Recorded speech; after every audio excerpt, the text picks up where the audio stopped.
자, 하나님을 사랑하는 것이 중요한 것은 하나님을 사랑하면은 마음이 하나님을 사랑하고 마음이면은 정말 최선을 다해서 하나님이 원하는 대로 살아갑니다. 몰라서 실수는 하겠지만 하나님이 원하는 삶을 살아가게 됩니다. 그래서 하나님을 사랑하는 마음이 중요한데, 그러니까 내 마음이 하나님을 사랑하고 있다고 하는 것, 좀 달리 말하면 하나님을 사랑하고 있는 상태, 그것이 중요한 겁니다. 여러분, 믿음도 내가 믿음을 가지고 있다고 표현하기보다는 내가 항상 하나님을 의지하고 있는 상태, 그게 믿음이거든요. 그러니까 믿음은 항상 하나님을 의지하고 사랑하고 있는 그 상태가 믿음이거든요. 믿음이라는 것은 이게 멈춰져 있는 것이 아니에요.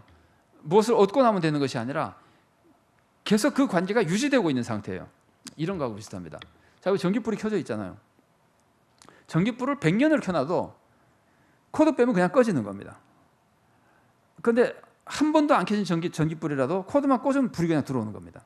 믿음이 이런 겁니다. 하나님과 딱 결합돼서 하나님을 사랑하고 믿고 의지하고 있는 상태, 이거예요. 그러니까 코드가 꽂혀 있는 상태예요. 그 상태로 우리가 구원받는 거예요. 그게 빠지는 순간 구원 못 받는 거예요. 사랑도 그런 거예요. 하나님을 사랑하고 있는 상태. 그래서 내가 정말 하나님을 마음으로 사랑하고 있으면은 그 다음에는 하나님이 원하시는 삶을 살아가게 되는 겁니다. 아는 만큼 살아가게 되는 겁니다. 그래서 아우구스티누스는 우리가 이전에 성 어거스틴이라고 하는 사람이거든요. 여태 이제 원래 이름으로 부른다고 해서 이렇게 부르는데, 아우구스티누스가 이런 말을 했습니다. 하나님을 사랑하라. 그리고 네 마음대로 해라. 마음이 하나님을 사랑하고 있으면은 무슨 짓을 해도 하나님 뜻대로 산다는 거예요. 여러분, 제가 첫 시간에 그 말씀까지는 안 드렸는데, 성경 지식이 중요한 게 아니라 하나님 아는 게 중요하다 그랬죠. 하나님을 알고, 만일에 내가 하나님을 제대로 알고 하나님의 마음을 품고 있으면요, 하나님의 마음을 품고 있으면 내가 무슨 말을 해도 하나님 말씀을 할 수 있습니다. 자, 보세요. 바리새인들은 계속 성경을 풀어서 설명했어요. 바리새인들의 설교 방법은 성경을 해석하는 거였어요. 율법에 이렇게 말했다, 그러니까 너 이렇게 살아라, 계속 해석해 주는데 바리새인의 설교는 다 하나님 말씀이 아니었잖아요. 왜 아니었다 그러냐면 예수님과 다른 말을 했으니까. 그러고는 자기네들은 그걸 성경이라 그러면서 예수님을 막 대적하고 그랬잖아요. 예수님은 설교할 때 성경 해설하는 게 별로 있습니까? 적어도 성경에는 별로 많이 안 나옵니다. 예수님의 설교는 하늘에 나는 새를 봐라. 성경 아닙니다. 들에 핀 백합화를 봐라. 물고기를 다 밭에 씨를 뿌려봐라. 물고기를 잡고 어떤 거는 잡아놓고 어떤 거는 내버리고, 세상 얘기를 했으나 예수님이 한 그 모든 말씀은 하나님 말씀이에요. 왜 그래요? 하나님을 알고 있고 하나님의 마음을 품고 있기 때문입니다. 그러니까 아우구스티누스가 한 말을 좀 다르게 제가 만약에 바꿔본다면은, 아우구스티누스는 유명한 사람이니까 이거 모르는 사람이 없는 말이지만, 하나님을 사랑하, 내 마음을 그건 네 마음대로 하라는 말씀처럼, 하나님을 알고 하나님의 마음을 품어라. 그건 네 마음대로 말해라. 그거 다 설교가 될 수 있어요. 좀 과하긴 하지만 이론적으로는 그래요. 공감이 되십니까? 잘 안 되시는가 보네요. 할 수 없습니다. 그 정도로 이 하나님을 알고 하나님 마음을 품는 거예요. 예수님이 그러셨던 분이니까 이제 그렇게 되는 거거든요. 이제 여기로 들어갑니다. 사랑하는 거에서. 그래서 하나님을 사랑하는 것이 제일 큰 계명인데, 여기서 이 생각을 한번 해볼 필요가 있어요. 왜 사람들이 제일 큰 계명이 뭔지 물어볼까요? 이거는 성경에도 몇 번 나오긴 하지만 이거는 당시 사람들의 아주 중요한 논제였어요. 제일 큰 계명이 뭔가. 예수님이 훌륭한 선생님이니까 또 물어본 거거든요. 제일 큰 게 뭡니까? 다 알고 싶은 거예요, 사람들이. 왜 알고 싶을까요? 왜 알고 싶으냐면은 이런 거하고 같습니다. 인생은 짧고 계명은 많다. 인생은 짧고 율법은 많다. 율법이 무지하게 많잖아요. 그러면 생각해 보세요. 이 사람들 지금 생각은 율법주의적인 생각이 좀 있었기 때문에 어떤 것을 하면 상을 많이 받고 어떤 것을 하면 상을 적게 받는다고 생각하고 있거든요. 그러면 이제 이런 거죠. 큰 계명을 지키면 상을 많이 받고 작은 계명을 지키면 상을 적게 받을 것이다. 이런 생각 속에 있으면은 큰 계명을 알고 싶겠어요? 안 알고 싶겠어요? 알고 싶죠. 그러면은 큰 계명을 알면은 그 다음에 뭘 하죠? 큰 계명만 계속 지키려고 그럴 거 아니에요. 그래서 이 사람들의 마음 속에 그래서 큰 계명이 무엇인지를, 제일 큰 계명이 뭔지를 알고 싶었는데 예수님이 제일 큰 계명이 이거다라고 가르쳐준 내용이 뭐냐면은 하나님을 사랑하라는 거였어요. 하나님을 사랑하라는 이 말씀 한마디로 율법주의를 깨버리시는 겁니다. 자, 보세요. 하나님을 사랑하는 마음이 있으면 되는 거 아니에요. 그 다음에는 무엇을 해도 하나님을 사랑하는 마음으로 찬양을 해도, 하나님을 사랑하는 마음으로 전도를 해도, 하나님을 사랑하는 마음으로 주방봉사를 해도 전부 하나님이 시키는 일을 하는 거잖아요. 하나님의 일을 하는 거잖아요. 그리고 하나님을 사랑하고 있는 거잖아요. 그러면 그 중에 찬양한 사람은 상을 조금 받고 전도한 사람은 상을 많이 받습니까? 똑같이 하나님을 사랑했으면 하나님은 마음을 보시는데, 그러니까 하나님을 사랑하라는 것이 제일 큰 계명이라는 뜻은 우리가 하는 어떤 행위를 가지고 우리가 뭐 상을 덜 받냐 더 받냐 누가 잘났냐 못났냐 비교할 수 없게 만들어 버리는 거예요. 여러분 공감이 되십니까? 이 공감이 많이 안 되시면 참 곤란하신데 제가 이제 이거를 비춰서 우리들이 흔히 하는 모습 중에 하나를 한번 소개해드리고 있습니다. 여러분 이런 말씀 들어보셨어요? 천국에서는 무슨 상이 제일 크냐? 안 들어보셨어요? 무슨 상이 제일 크죠? 제일 많이 사람들이 얘기하는 것은 두 가지입니다. 순교상, 전도상이에요. 천국에서 제일 큰 상은 전도상이다. 만일에 전도를 실제로 사람을 인도해 오는 것만 전도라고 했다 그러면은 천국에서 전도상이 제일 크면은요, 여러분은 절대로 다른 거 하지 마세요. 계속 사람만 교회로 데려오세요. 천국에서 영원히 사는데 그 영원히 사는 곳에서 큰 상을 받고 살아야지. 안 그렇습니까? 그런데 정말 그러실까요? 하나님께서 정말 전도상을 제일 크게 주시고 다른 상을 적게 주실까요? 하나님이 뭘 보신다 그랬죠? 마음을 보시고. 전도를 몇 명 했느냐는 실제로 하신 분이 누구예요? 하나님이시잖아요. 그러니까 도대체 천국에서 전도상이 제일 크다는 것을 물어보는 이유가 뭐예요? 사람들이 알고 싶은 이유가 뭐예요? 천국에서 무슨 상이 제일 큽니까? 라고 알고 싶은 이유가 뭐예요? 그것만 하려고, 상 많이 받아보려고. 이게 그 마음이, 이 마음가짐이 이게 정말 하나님을 사랑하는 겁니까? 이기심입니까? 이 욕심이잖아요. 하나님은 은사를 주실 때 서로 다른 은사를 주신다 그랬습니다. 그건 맞죠, 그죠?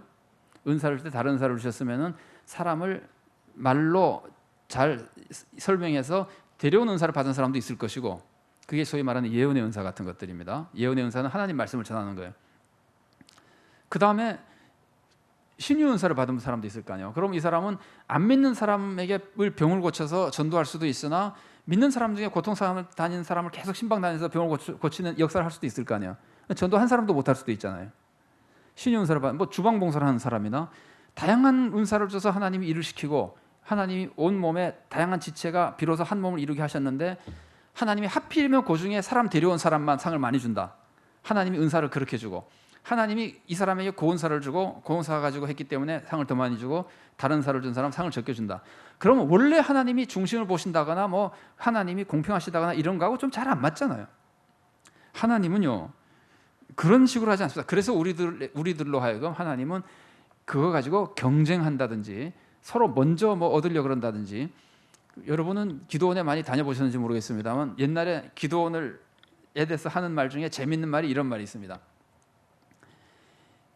기도원에서 이제 뭐 앞자리가 은혜 받는 자리다 그러면은 막 집회가 진행되는 중에 앞자리 사람이 잠깐 화장실에 가면 그 다음에 다른 사람이 다 거기서 채고 앉아요. 더 큰 복을 받겠다고. 아니 하나님이 그런 복을 주실 분입니까? 하나님은 그런 식으로 하시는 분이 아니잖아요. 우리 야곱 사건을 봐도 알잖아요. 야곱이 장자권을 얻으려고 온갖 힘을 다하고 수다 마음을 다해서 자기가 그걸 다 뺏고 뭐 했더니 그게 복을 받았습니까? 오히려 형을 높여줄 때 복을 받잖아요.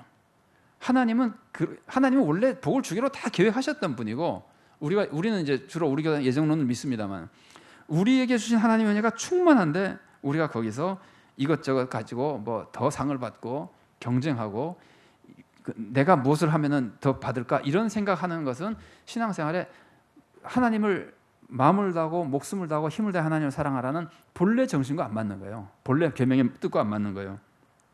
그래서 이제 원래 이 뜻으로 돌아가 보면은 하나님을 사랑하는 게 제일 큰 계명이라는 말 자체는 우리의 모든 율법주의를 파괴시켜 버리고 경쟁심을 파괴시켜 버리고 비교의식을 파괴시켜 버립니다. 그 마음으로 하나님을 사랑하는 것으로 끝나 버리기 때문에 그렇습니다.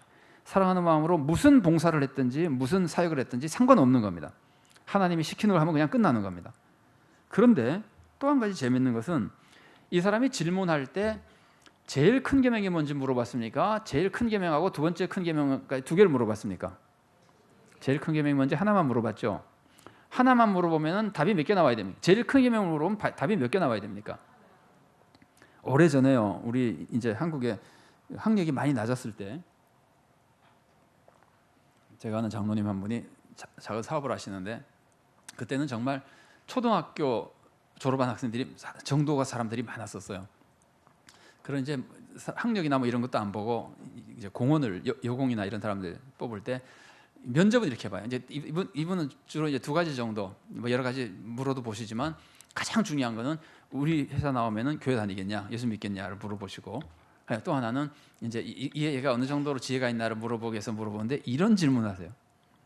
백두산에서 제일 높은 제일 큰 나무가 몇 그루냐고 물어보세요. 그러면 긴장해서 그런지 갑자기 생각이 안 나는지 잘 모른다는 사람들이 제법 있어요. 네, 그 말씀 들어보면. 근데 어떤 사람은 똑똑해가지고 이렇게 말해요. 거기는 안 가봐서 모르겠습니다. 그런 사람이 있어요. 그러면 너 여기 동네 뒷산은 가봤냐? 거기 가봤습니다. 그러면 그 산에는 몇 그루 있냐? 그럼 이제 당황하죠, 그죠? 가봤는데도 잘 모르겠으니까. 그럼 이제 제일 큰 거는 하나인 것이다. 우리는 다 아는 거 아니에요. 그래서 여러분도 생사가 달린 때 물어보면 아마 잘 대답 못하실지도 몰라요. 그런데 그 재밌는 것은 예수님은 왜 제일 큰 걸 물어봤는데 하나만 말씀하시지 않았냐 이거예요. 보통 사람이 언제 하나만 말하지 못하냐면요, 제일 큰 게 뭡니까? 그러면 언제 하나만 말하지 못하냐면은 좀 헷갈릴 때 하나만 말하지 못합니다. 하나만 말해서 헷갈릴 것 같은데 이거하고 이게 제일 크지 뭐 이렇게 자신 없을 때 그러거든요. 예수님 그러셨을까요?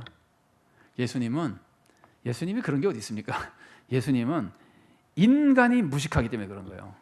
인간이 무식하기 때문에. 예수님이 무식해서 그런 게 아니라 인간이 무식해서. 왜냐하면은 그 인간들에게 제일 큰 계명이 뭡니까? 라고 물어봤는데 하나님 사랑하는 것이다 그러면은 그 인간은 무슨 짓을 할 거냐면은 계룡산으로 들어갈 거예요. 오직 하나님과만 교제해야지. 하나님 사랑하는 게 그런 게 아니잖아요. 하나님 사랑하는 건 하나님의 뜻대로 살아가는 것이고 이웃을 사랑하는 거잖아요.